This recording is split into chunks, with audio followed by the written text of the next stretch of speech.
Creative Babble.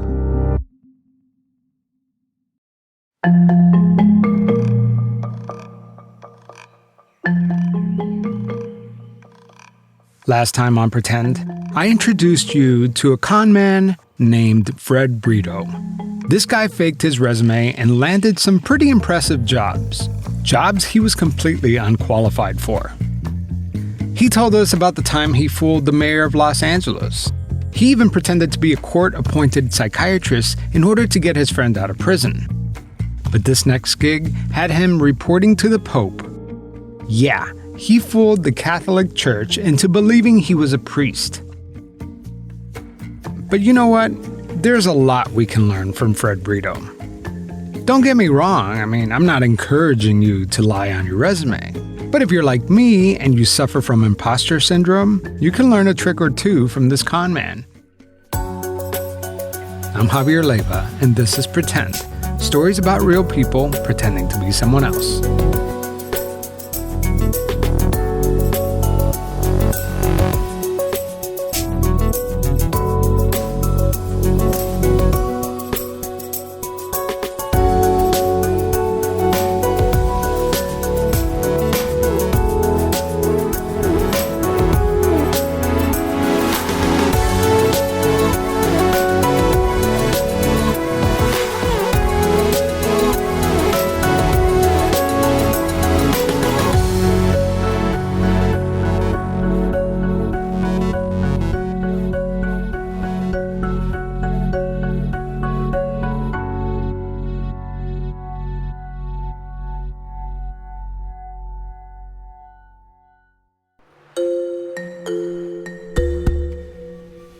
Fred Brito would fake his resume, land the job, and work there for a couple weeks, months, maybe even years.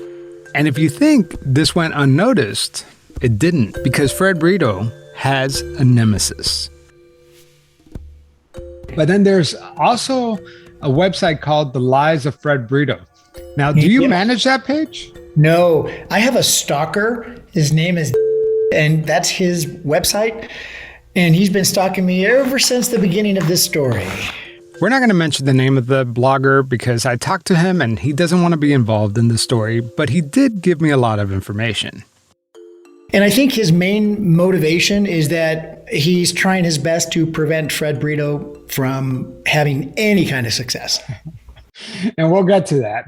But this guy, whoever he is, and whatever his motivation is, he definitely has it in for you because he has like a detailed timeline of almost every place you've been. How accurate is that timeline? It's pretty accurate, and I can tell you how he's able to do it. He is able to somehow obtain a credit report, and that credit report will tell him exactly where I'm getting paid from. And so what he does is he goes out and calls my boss and makes sure that I get terminated. To my knowledge, this blogger did not obtain any credit reports. In fact, he told me it was a lot easier. He would go on Yelp and type in Fred Brito's aliases until something hit.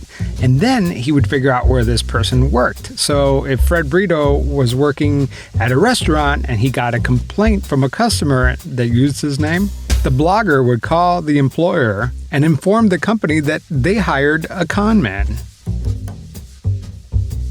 So every time you get a job, he finds out about it? Wow. Exactly. Every time. And that's what'd you do to this guy?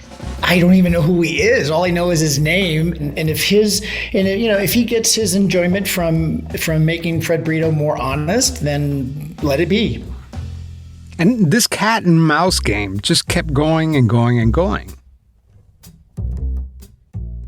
But before we start rattling off more of Fred Brito's fake jobs, let's talk about something that we could all benefit from: how to fight imposter syndrome.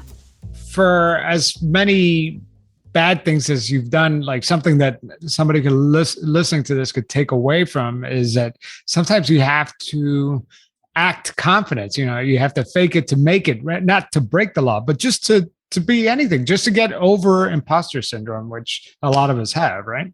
Yep, exactly. You have to, in other words, if, as I'm preparing to do any one of these, we'll say crimes, I've had to really do a lot of studying. I mean, I probably got a PhD in manipulation, because I've had to learn how people talk, the words they use, how do they articulate the conversation. I needed to know everything about what I was planning to do the next day, better than the psychiatrist per se, because I knew I could not make one mistake, because that would be the reason for my arrest. We don't have enough time today to go over Fred Brito's extensive resume, but here are some of the greatest hits. You know, I was the chief executive officer for the Glendale, Pasadena Red Cross. Then there was a time when Brito helped run a prestigious medical school. I worked for Gary Gitnick, who was the chief of staff for UCLA Medical Center. And sure enough, I was his assistant for a year and a half. And I was like an arm of the chief of staff of the medical school. Never ever went to medical school, but I didn't have to pretend I was a doctor. I was doing that for a year and a half before I got busted for that one. And they just found out that I wasn't really who I was, and they discharged me. They never asked me to present a credential, a transcript. They never, ever had asked me to do that. So, when you go to these interviews, it's that very first interview. And many of these jobs I've had to go to 4 to 5 interviews just to get the job. So I had to convince the initial interviewer, and then I had to come to a screening panel, and then I had to go to the CEO of that company or whoever was the final authority to hire. It's really just being an actor. You're in front of these people. You have to have the right terminology. You just have to sell it. And that's what I did. Or the good thing about it is that these jobs I've had, if you look back at the LA Times, when she interviewed these people, many of these people they interviewed, they said, he did far better. This is the dumb part. He did far better than a real person in that position would have done. They said, he increased our revenue of tenfold than another person maybe would have done. And unless there's a different LA Times article than the one I'm reading, I'm not seeing any quotes that says Brito increased revenue tenfold. No one said any of these things. All former employees said that they were duped, and a few said that he was a solid performer and could possibly work his way up the ladder. Ken Sanchez, with the Board of Commissioners in Albuquerque, New Mexico, said that the man he knew was a charitable man. Mark Gomez, by the way, was one of Fred Brito's aliases. But don't let Fred Brito fool you. Confidence and charm can only take you so far. He had to keep moving, otherwise people would start figuring him out. After spending years faking his way through every job opening and subsequently running from the law, Fred Brito needed a safe place to hide, somewhere where no one expected to find him. The Catholic Church.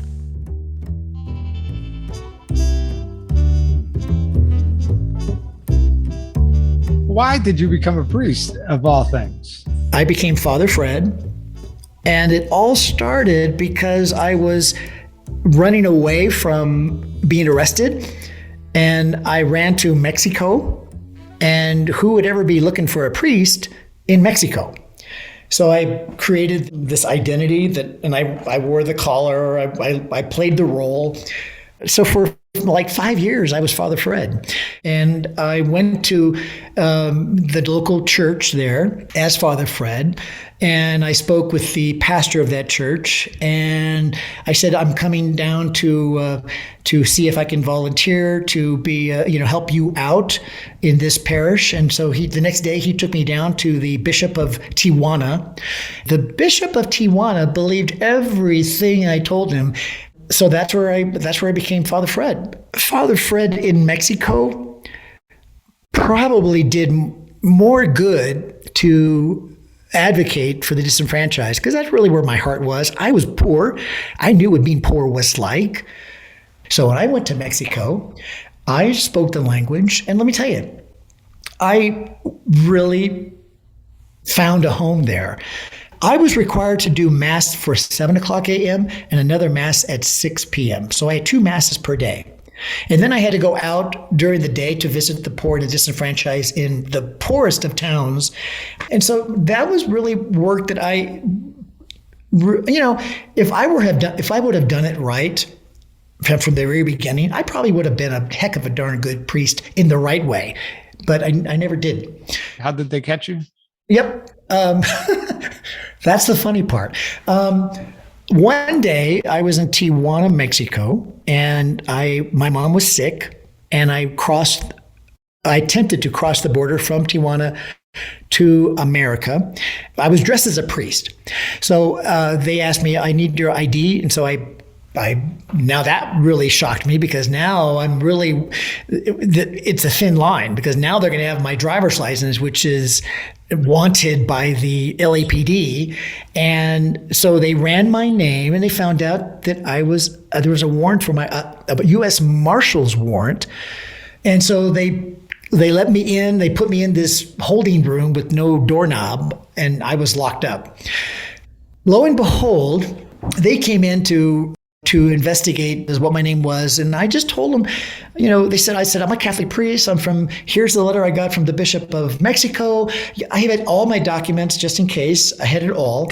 And they said, well, you are also wanted by the U.S. Marshals. And they brought up on this website, I guess.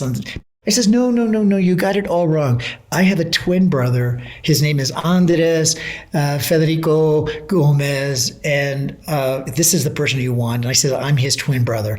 I'm the priest. He's the one who's bad. Can you believe that I'm sitting in this room and they make a phone call to the priest in Phoenix, Arizona, where I had been a priest at? And they said, oh, yeah, we know Father Fred. He's working in Mexico, yada, yada, yada. Next thing I know, I'm so sorry, Father Fred. We made a mistake, and I was released. Wow.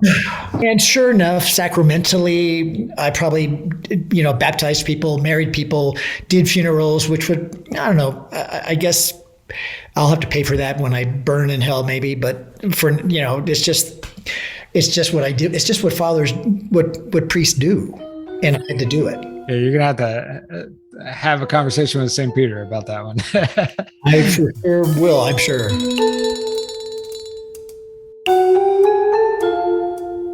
I think that the priest scheme is actually the smartest of them all, because that is kind of this place where you could lay low and you really are pretending to be someone else, but it's almost like a safe zone in a way. People wouldn't dare look for Fred Brito in Mexico as a priest. Yeah, it's kind of like Sister Mary Clarence. She was Witness Protection Program in Sister Act. Mm-hmm. Yep, exactly. Yep. One of the priests at the Phoenix diocese said some parishioners thought he was one of the most devout priests that they had ever met.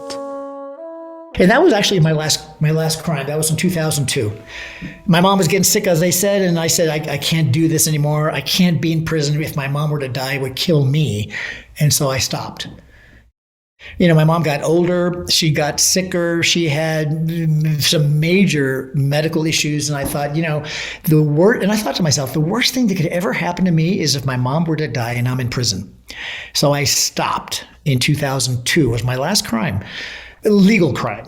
I'm not saying that I haven't done anything else, but I'm just saying legally, I've never been convicted of anything. You know what's funny about this whole thing? I have no doubt that Fred Brito is a con man. There are plenty of news reports that corroborate his stories. However, when I search his name on PACER, which stands for Public Access to Court Records, I can't find any crimes he's committed. Yeah. And, I wanted to ask you, I've been looking you up, and maybe I'm just typing the wrong name, but in PACER, the government site where you could get federal cases or files for federal cases, I can't find anything on you. Is your legal name Frederick with two D's? Yep, two D's. Freddrick. I've also searched Los Angeles public records, and I can only find a small misdemeanor. The website only goes back to 1988, after he committed most of his crimes. I also found something in New Mexico public records, but there's no details about the case. It's really hard to fact-check these stories, so I guess we're just going to have to take Fred Brito, a notorious liar's word for it.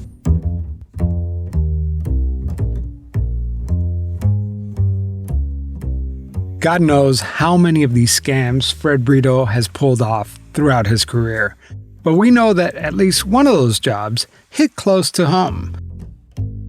Carlina Lesso, who is a pretend listener, contacted me because she had a run-in with the con man, Fred Brito. This is what she had to say. It piqued my interest when you wrote to me. So tell me about your experience with Fred Brito. Like I said in the synopsis, it's just a speed bump, and his whole line of tales is just a couple of months that I worked with him, and he was hired our employees at our staffing company. He was a nightmare. What was his role exactly? He was a manager at a cafeteria. He was a thorn in everybody's side. He didn't get along with anybody. So they kind of assigned you to deal with this guy who's going by the name of Gomez de Maria, right? It was just a legitimate pain in the butt. He stuck out, kept me all hours of the night. He was the one I didn't want to see or hear from when I went to work. He would say, I need this person here at 5 o'clock. Where he told us he wanted them at 6. He would call me in the hour. Why aren't they here, Carlina? Where are they? I told them to be here at 5 o'clock again. How did you make the connection that this Gomez de Maria guy was actually Fred Brito con man? I had gone to work one morning, and my manager, the office manager, says, Carlina, your worst nightmare is gone. I was like, what do you mean? She says, he's no longer employed with L3. I was like, oh my gosh, what happened? Are you kidding? This is awesome. She says he was actually escorted out by armed guards off the property. She's like, he's a con man. He's a legitimate con man. It was a nightmare. But I had a listener approach me and send me an email about you, which was kind of funny. And it was this woman that said that she worked for a public relations company, and I guess it was like a local staffing firm. And there was this guy named Gomez de Maria, and he would call all the time complaining. Nothing was ever right. He didn't like the way the employees were dressed or their uniforms or this and that. She didn't say that there was any fraud happening, but one day this thorn on her side, Gomez de Maria, stops calling. And she finds out that the man was not really Gomez de Maria. It was Fred Brito, and he had been arrested. He had been fired and escorted out by armed guards. That he was a fraudster, and Gomez de Maria wasn't even his real name. Do you even know which job that I'm referring to? Of all the jobs, I never got escorted by armed guards. Never. I've gotten escorted by undercover police people, but they didn't have any exposed weapons. She said it was like a company within a company, like Halliburton, a multi-billion-dollar contract, planes with top secret technology. And okay. I wasn't removed by armed guards. I think she's talking about a position that I had. I was an executive director for a place that this is another wild story. I got a job there, and lo and behold, this is where Air Force One comes in for all of their electronic updates. I was in charge of all of the food services for all of the government employees. It was an old Air Force base that they took over. But you got to figure, it's a very high security place. Never did a background check. Air Force One flies in.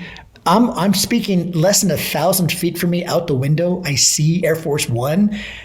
But the plane the president flies in there's two of them.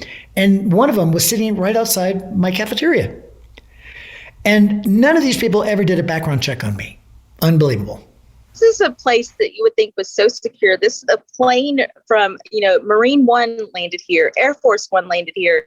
George Bush landed was here. That's where his planes were. And then, how could a place that's guarded, you can't even get through the checkpoint through security unless you go get a badge and they run it. It was insane. I'm going to share one more story with you, and that was go for it. That was the guest conductor for the Evansville Philharmonic Orchestra. No, you fake. Okay, so listen.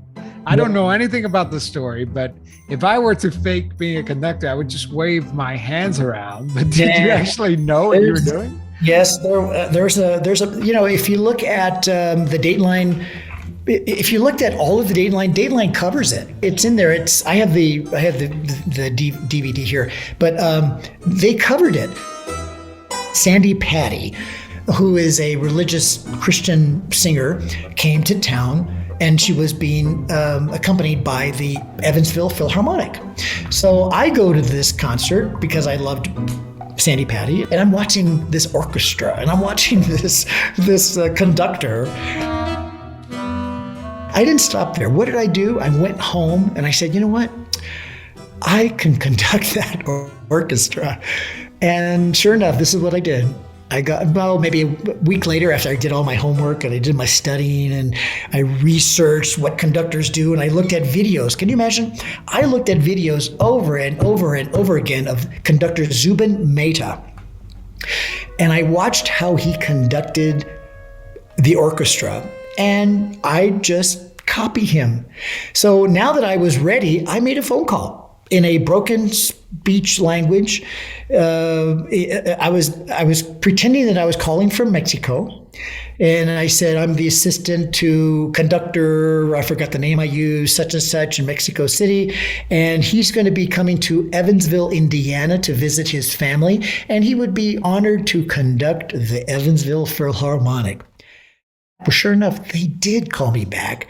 And they said, hey, we understand you're coming to Evansville. This is their quote, we'd be honored to have you as a guest conductor for our orchestra. And how many songs did you orchestrate? I did two songs.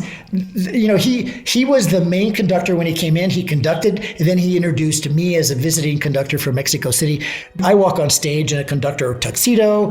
He hands me his baton. I step up to the conductor's lectern. We did Samuel Barber's Adagio for Strings, which I had memorized the day, probably for 2 weeks, every position of that piece of music.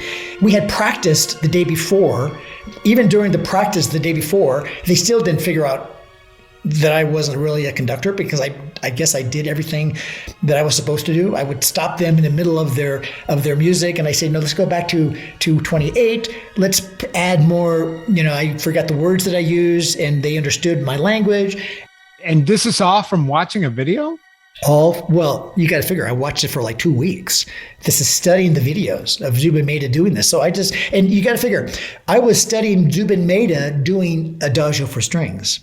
So I knew the music in my mind. I knew the music and I just played it. And did you have any musical abilities? No, all I know is that I love music. I love classical music, but I've never had any training other than maybe a couple weeks where I went to piano school when I was maybe 10 years old. That's it. And are you nervous? I mean, I would be terrified. No. To me, what makes a con artist fail? A con artist fails when he himself loses confidence. And I had all of the cons that I have created throughout my life. I've had to be far more confident than the average person. In other words, if I was doing a position of a conductor of an orchestra or an attorney or a CEO of a company, I had to know everything about it and I had to be confident in how I presented myself, my language, my ability to become executive-ish. I had to play the role, otherwise I'd get busted. And do you have any video of this, by the way? Like, I would love to see this. Yeah, it's. I don't have a video per se, but Dateline covered it, and nobody knew that I wasn't a conductor. That's because he most likely wasn't a conductor. There's no tangible evidence that Fred Brito ever pulled this stunt. Listen, I have a high tolerance for listening to con artists rattle off lie after lie, but this one seems like a stretch. You can probably fake a lot of things, but a conductor? Come on. And when I ask him for evidence, he goes, but Dateline covered it. Almost as if that's enough proof. And I'm sure Dateline covered it. But just because you heard it on Dateline doesn't mean it actually happened.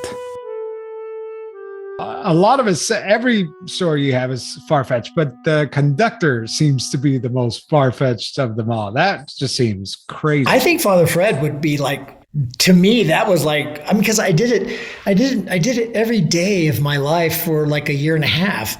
And once you've done it a month, you're a pro at it. But a conductor, that took a lot of nerve. And just like all the other high level positions I've had, it took a lot of nerve to play it off every single day of the week.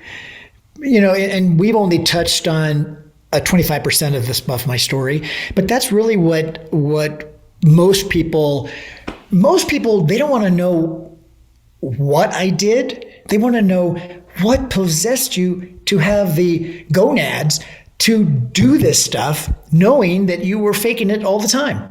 To be Father Fred, I just had to master it. To be a conductor, I just had to master it. To be a city employee, a commissioner, or whatever it may be, I just had to master it by knowing every single thing about my role, because I knew that if I fudged up, I would get busted. So I couldn't afford to make that mistake. You have to have been living in a state of anxiety all the time, knowing that any unpredictable thing could blow your cover, right? It just took one mistake. I had to be ready to answer whatever question would have come up. And if I did not answer it correctly, that would unmask me as maybe he isn't really who he says he is, because if he doesn't know this simple answer, that's a problem. And what are you doing now? And why are you even talking to me? Wouldn't this blow your cover too? Nope. I can tell you why. I have the best boss. My boss has seen my videos on YouTube and God knows. And here's what he told me. Because this guy, he called my boss. He called John Miller at the Taos News. And he told him, you have working there, you have a guy named Fred Brito, and he's this big con artist, yada, yada, yada. He tried his best to get me fired. And my boss told me this. He says, Max, I've been working with you ever since 2017. And he's the owner. He says, you've never done anything wrong to me. And if I wanted perfect people only working for me, I'd have no employees. So my boss, I've been with him since 2017. I'm just one of his employees. And I've never lied or defrauded him in any way. I'm not young anymore. But I know that this job that I have, it's my last job. And let me tell you, I'm doing everything right to make sure that I do a good job without any kind of mistakes. Do you feel like, even though you've committed crime, do you kind of justify it by saying, well, I didn't really hurt anyone in particular? Throughout my life, I've made a lot of money. My salary has always been 100,000 plus.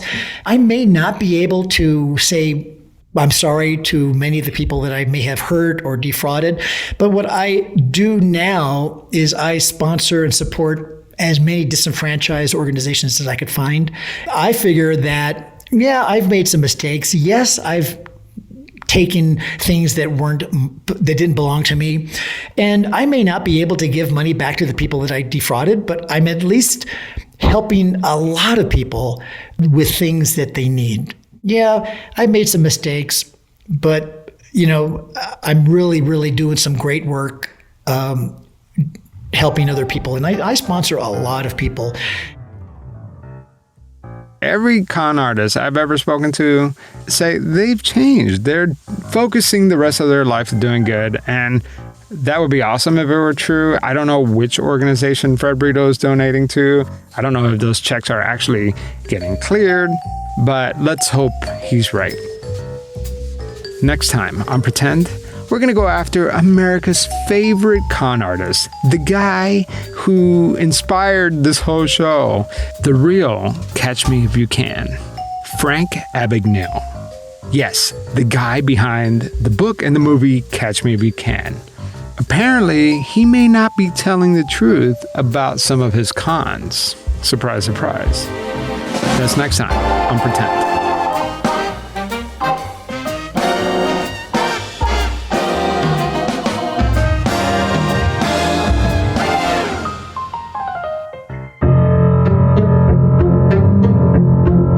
often hear the stories of parents warning their children about the dangers of strangers. But the reality is, children are more likely to come to harm by people they know and trust than people they don't. Here at Stolen Lives, we believe cases involving crimes against children do not get the attention they deserve. These cases are important, and the victims should not be forgotten. We want to give a voice to those whose lives are lost or stolen. Cases like the brutal murder of Jerilee Underwood, searching for answers for the identity of baby lollipops, and the mysterious unsolved disappearances of Orrin and Orson West. Listen to Stolen Lives on Apple Podcasts, the Acast app, or wherever you listen to great podcasts, like the one you are listening to today.